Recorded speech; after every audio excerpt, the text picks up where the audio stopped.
So let's start talking about our salts. Here we have the four most common salts. Here is iodized or table salt. This is kosher salt. Over here, this is pink Himalayan salt. And finally, sea salt. It's important for you to remember that these two, pink Himalayan and sea salt, are available through Cole & Mason. Now let's start our story over here. This is iodized or table salt. Now, those of us with a little gray hair know that the reason this is called table salt is that this is what sat in the shaker in the middle of our kitchen table while we were growing up. The things that differentiate salts is where it's from, how it's made, and if there's anything added to it. In terms of being processed, iodized or table salt is by far the most processed salt of all the salts here. It's pounded, it's crushed, it's bleached. All sorts of things happen to it to get it to look like this. Added to iodized salt is iodine. To tell that story, we go back to the 1920s. Back then, people were suffering from hyperthyroidism as a result of a lack of iodine in their diet. So to get iodine, an important and essential human mineral for humans, the salt company said, we can help out. They began putting iodine in the salt. Within a few years, hyperthyroidism, because of a lack of iodine, was completely eradicated. Now, you cannot taste the iodine in table salt, but if you've ever had something that was really salty and you felt like a burn in the back of your throat, that would be the iodine. Now, as far as uses, table salt is used exclusively in baking. Recipes, unless they call for it, are not meant for any other salts. The other thing we use table salt for is to make our food salty.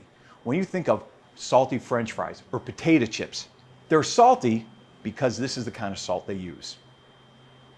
The next salt we're going to talk about is kosher salt. Kosher salt is the same as iodized salt, except it's not as crushed to get to this fine powder as table salt. And there's nothing added to it. There's no iodine added to kosher salt.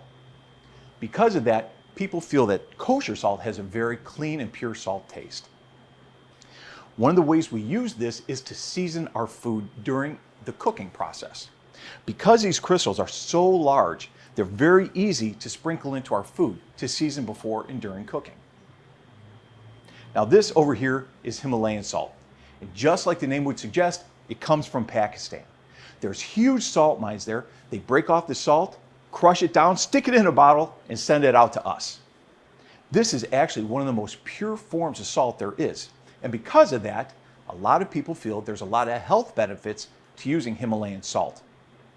This has been tied to controlling blood pressure, controlling your blood sugar. A whole host of health benefits are associated with Himalayan pink salt.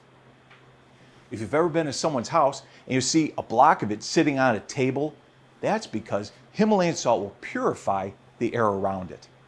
How much health benefits are actually tied to pink Himalayan salt, I can't say, but it is important to know that a lot of people feel that way. One of the best ways to use pink Himalayan salt is as a finishing salt. It keeps its texture really, really long, and it has a very clean taste to it.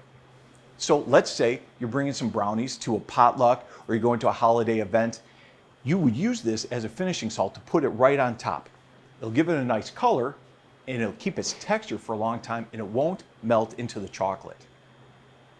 The last salt we're going to talk about is sea salt. And as the name implies, it comes from the sea. People who make sea salt have these things called tidal pools. And what they do is they open a big gate, let the tide come in, close the gate, and wait for that water that they let in to evaporate. Once it does, the residue that's left, they scrape up, and that's sea salt. Because it comes from the sea salt has a lot of minerals to it. Because of that, people feel that sea salt is much healthier than, let's say, kosher salt. Because of the mineral makeup of it, sea salt also has a different taste than kosher salt. There are some people whose palates are so good they can actually tell the difference between some of these sea salts. One of the most fun things about sea salt, at least to me, is that it comes in a whole host of colors. If you go to Hawaii, you get red sea salt. There's black sea salts, brown, If you go to France, there's a gray sea salt called fleur de sal. All these are great to use as a finishing salt or garnish to something that you're using or getting ready to serve. So there you go. Those are the 4 most common salts. Congratulations, you're now a salt expert.